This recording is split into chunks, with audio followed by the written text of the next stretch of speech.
That night, an autumn storm swept through, tearing down the fence. Inside the dark wooden cabin, Luke Callan had just put out the fire in the stove when a knock echoed through the silence, 3 taps, faint and desperate. He grabbed the rifle from the table and stepped forward. As the door creaked open, the lamplight illuminated a sight that made him freeze. An Apache woman, soaked in deerskin clothes, trembling in the wind. In her arms was a tiny baby, its face pale and bluish, its breathing shallow and uneven. She looked up, her lips cracked, her voice hoarse. "Please. My baby is dying," she choked out. "I will serve you, if you save him. Please." For a moment, Luke felt himself flung back 10 years to the night his own little girl had died in his arms, because he had not found milk in time. He looked at the woman in front of him, at the desperate plea in her eyes, and he needed no more words. "I do not need anyone to serve me," he said softly, "but I will not let a child die on my doorstep." He took the baby into his arms, as gently as if he were holding a flame about to go out, then opened the door wide. The wind howled behind them as they stepped inside, and the door closed shut, sealing off the world of prejudice outside from a small miracle just beginning. The wooden cabin was silent, save for the wind whistling through the gaps in the boards and the faint breathing of the baby. Luke Callan laid the child on the table, his large hands trembling slightly. The baby's skin was bluish, its lips cracked like withered petals. The mother Taya had collapsed onto the floor, gasping for breath, her eyes wide with panic as she stared at the child she was about to lose. Luke poured goat's milk into a small bowl, dipped in a clean cloth, and gently squeezed drops into the baby's mouth. One drop, then another, no response. He clenched his jaw and lightly patted the baby's back. Suddenly, a weak, raspy sound emerged, a cry. Fragile, but real. Taya sprang to her feet, eyes wide, then burst into tears, her trembling hand brushing her baby's cheek. Thank you," she choked, her tears blending with the rain. Luke said nothing. He simply looked at the baby, then turned to rekindle the fire in the stove. The warm glow spilled across the walls, slowly drying the wet clothes on her shoulders. He poured a cup of water and handed it to her. "You need to sleep. You are both exhausted." Taya sat down on an old blanket, cradling her child to her chest. The baby slept peacefully, its breath steady. Luke watched the scene, the firelight casting soft shadows on her face, features strong yet marked by fatigue and fear. He stepped outside to the porch, leaning against a wooden post. The storm had passed, leaving only a misty drizzle. He gazed out into the distance, where the night swallowed the black mountain range. Inside him, something stirred, maybe a memory, maybe mercy, he could not tell. All he knew was, it had been a long time since this house had echoed with the cry of a child. Inside, Taya hummed a lullaby in her native Apache, tongue low, sorrowful, broken, yet gentle. Luke stood still, listening, the scent of smoke and milk drifting in the air.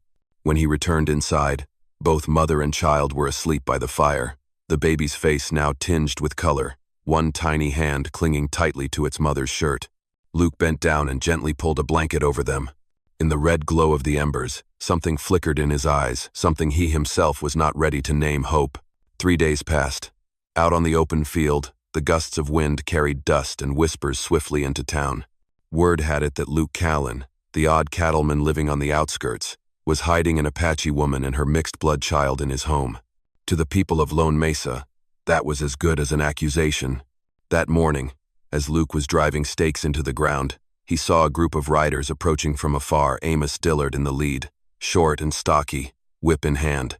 Behind him were 5 or 6 townsmen, eyes narrowed against the sun and their own anger. "Callan!" Amos shouted as he pulled up at the gate. "Heard you got yourself some savage blood holed up in there." Luke tightened his grip on the hammer. He did not answer right away. He wiped the sweat from his brow and spoke slowly. "I saved a life. I do not need anyone's permission." The crowd murmured. One young man hurled a stone, striking the porch step. From inside, Taya stepped out with baby Keon in her arms, eyes filled with both fear and pride. "Get back inside," Luke said quietly, resting his hand on the butt of his rifle. Amos spat into the dirt. "If she does not come out, we will drag her out." Women like her bring nothing but misfortune. Just as the tension stretched tight as a drawn bowstring, Sheriff Ward Clay arrived, riding fast through a cloud of dust. He raised his pistol and fired a shot into the air. "That is enough, Amos. Anyone fans the flames of hate today will spend the night in a cell." The crowd fell silent, stepping back, though their eyes still burned with hate. As they finally turned to leave, Ward looked at Luke and spoke heavily. "You know they will be back, right?" "I know," Luke said, eyes still fixed on the drifting dust. "But if I throw her out, I stop being a man." Ward nodded and turned his horse, his figure slowly fading into the distance, leaving the homestead quiet as death. Taya looked at Luke, her lips trembling. "You should not have done that for me." Luke gave a faint, hoarse laugh. "You are wrong. I did not do it for you. I did it for both of you." The Texas sky burned red like glowing embers, and in that suffocating heat, another storm was forming, not one of nature, but one of the human heart. In the days that followed, the air around the ranch began to warm. The autumn wind still blew dry, and dust still coated the porch. But inside the small wooden house, for the first time in years, there were voices. There were even moments of quiet laughter, soft but real. Taya remained cautious, but she no longer avoided Luke's gaze.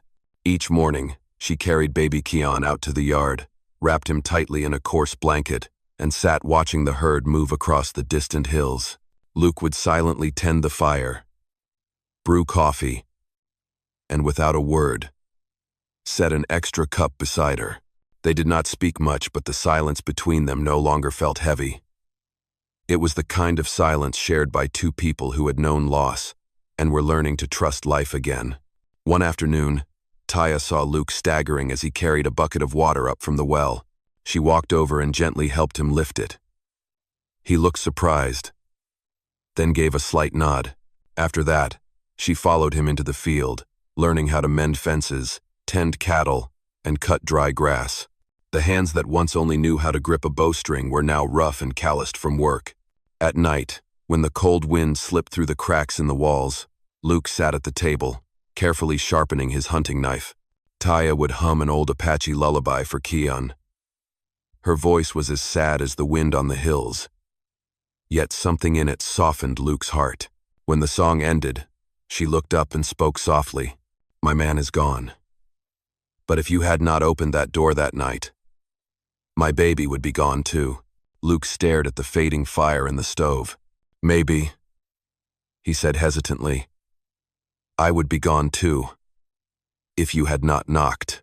They fell silent again, with only the quiet crackle of burning wood filling the space between them. Outside, a full moon hung above the hilltop, casting its light over the wooden roof, a place where two worlds once stood opposed, now sitting side by side, not with hatred, but with gratitude. "I am truly grateful you are here with me."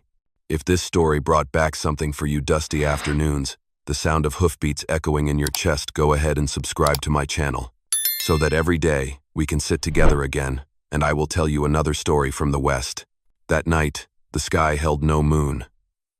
Only the glow of distant flames lit streaks of red across the dark, like spilled blood. Luke heard the first hoofbeats while he was fixing the barn door. Then came the shouting, carried on the wind. He turned and looked through the window. Dozens of figures were approaching, torches in hand. "Taya, hold on to the boy and stay inside," he shouted, his voice raw. The crowd stopped at the fence. Amos Dillard stood in front, a twisted grin on his face. "I warned you, Callan," he bellowed. "This place is going to be clean again." A torch was hurled. Dry straw caught fire. Within seconds, the barn was ablaze, the horses screaming in panic. Luke pulled out his Winchester rifle and fired into the air, but the crowd kept coming, yelling louder. Taya ran out, baby Keon in her arms, but when she saw the fire engulfing the stables, she set the child down wrapped in a blanket and charged toward the flames. "No. They are innocent." She grabbed a bucket of water and tossed it onto the fire, smoke billowing up around her. Then, a loud explosion. The oil barrel had ignited. The flames leapt toward Taya, catching her clothes. Luke threw down his rifle and rushed to her, wrapping her tightly in his heavy coat, beating down the fire until it died out. She collapsed into his arms, her shoulder burned, her breath shallow. "Why did you run out there?" he cried. Because you cannot lose anything else, she whispered. At that moment, Sheriff Ward Clay galloped in. He raised his gun and pointed it at Amos, yelling, "Drop those torches. Anyone takes another step, I will shoot."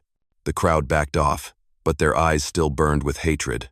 Ward turned to Amos and pointed straight at him. "You are going to jail." The next morning, only ash and smoke remained of the ranch. Luke sat on the front step. Taya lay wrapped in a blanket. Keon sleeping beside her. Her hand was bandaged, scorched black from the burns, but her eyes still shone bright. "I should not have stayed here.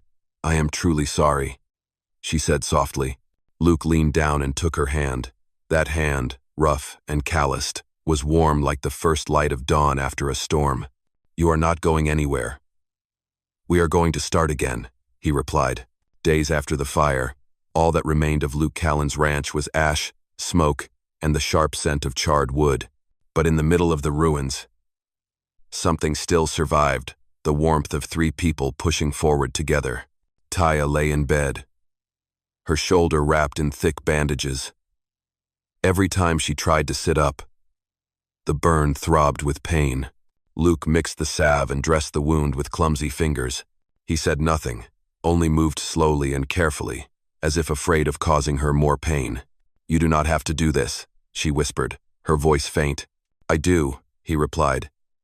"Because I want to." Out on the porch, little Kion was learning to walk, gripping a wooden chair with both hands. His tiny legs wobbled, then gave out, but he burst into laughter as he fell into Luke's arms. It was the first time laughter had echoed through the house since the firestorm had passed. In the days that followed, Taya began stepping outside, even as the pain in her shoulder lingered. She helped him rebuild the stables, one post, one plank at a time. Golden sunlight spilled across Luke's sun-worn face and her bronze skin, casting 2 long shadows side by side. At night, they sat by the fire. Taya ground Apache herbs for medicine, the scent filling the house with something gentle and alive. Luke watched her, his voice rough. "You know, I used to think scars made people weaker. But maybe they help us see each other more clearly." Taya looked up, the firelight reflecting in eyes as deep as a mountain night. "In my tribe, they say, only those who have felt pain can truly heal." She took his hand, rough and calloused, but no longer as strangers. Outside, the wind swept the ashes far away, carrying off the last traces of hate. As night settled in, baby Keon slept soundly on the old blanket. The 2 of them sat quietly beside each other. No more words of thanks, no more debts, only the warmth shared between 2 people who had once lost everything, and somehow found a reason to believe again. 1 year after the firestorm, the land of Lone Mesa had changed. The fields of young grass were green once more, and Luke Callan's cattle grazed peacefully beneath the golden light of late afternoon.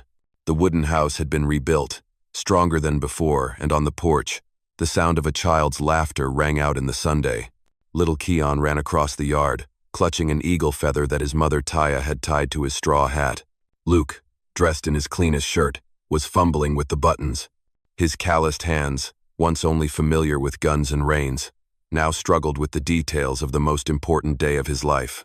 On the porch, Sheriff Ward Clay straightened his badge, while Martha Quinn, the kind neighbor, arrived with a basket of wildflowers. "Prettier than any church wedding I've seen, Luke," she said with a warm smile. When Taya stepped out, everything seemed to go still. She wore a white linen dress sewn by Martha, but around her neck hung the Apache necklace of bone and beads, a symbol of her ancestors. In her hair, she placed a single desert flower, simple, yet proud. Ward opened his notebook, his deep voice carrying on the wind. "Today, before this land and sky, 2 people from 2 worlds choose to become one." Taya placed her hand in Luke's. There were no rings, only a cord of leather, braided from horsehair and Apache cloth. Ward wrapped it around their wrists, tying it tightly in old native ritual, symbolizing the union of spirits and land. As Luke leaned down, Taya whispered, "You opened your door to save my child, but you opened my heart too. I do not want to leave." Luke squeezed her hand gently, his voice thick with emotion. "Since that day, You brought life back to this place." Sheriff Ward smiled and lowered the notebook. "That's it, my friends. 2 worlds, now joined as one." Applause rose under the afternoon sunday. Little Keon shouted with joy, running circles around them, tossing wildflowers into the air. The wind caught the petals and sent them shimmering through the golden light, falling gently on their hair, the hair of 2 souls once on opposite sides, now standing together in a peace earned through blood and grace. By the beam of the porch, Luke took his old knife and carved 3 names into the wood. Luke, Taya, Keon. A family, a home, and a new beginning in a land once filled with hate. Dawn settled over Lone Mesa like a golden blanket draped across the grassy hills. The lowing of cattle, the whisper of the wind, and the laughter of a child blended into a peaceful song. Keon had grown his legs now steady as he rode the small horse Luke had given him. His eyes were as bright as the morning sun, carrying the pride of 2 bloodlines and the strength of both. On the front porch, Luke Callan sat whittling with his old knife, quietly shaping a piece of wood into an eagle. Beside him, Taya was laying herbs out to dry, her hair falling over sun-kissed shoulders, her face radiant. A breeze drifted through, carrying the scent of dry grass and fresh coffee. Keon galloped around the yard and shouted, "Pa, Ma, I can ride on my own now." Luke laughed, stood up, and caught the boy as he rode in fast. "Well done, kid. But remember, a horse is not just about speed. You have to know where home is." Taya smiled, her eyes full of love. She stepped closer, placing a hand on Luke's shoulder, her voice low and warm. "If you had not opened that door back then, my child and I would not be here to see the Sunday." He looked at her, his gaze softening. "And if you had not knocked, this heart of mine might never have come back to life." They stood in silence, then turned to look across the field where land and sky became one, and the line between Apache and white man had disappeared into the wind. In the distance, Sheriff Ward rode by and tipped his hat with a quiet smile. The people of Lone Mesa no longer whispered when they saw Taya. Now, they respected her, the healer, the wife of Luke Callan, the mother of a boy who made them believe peace was more than just words in a book. As the sun dipped crimson behind the hills that evening, Luke and Taya carved one more line beneath the 3 names etched long ago. "Love makes the land softer." Taya leaned her head against his shoulder, her voice soft as the breeze. "How do you think they will remember us, Luke?" He looked up at the sky turning violet and smiled.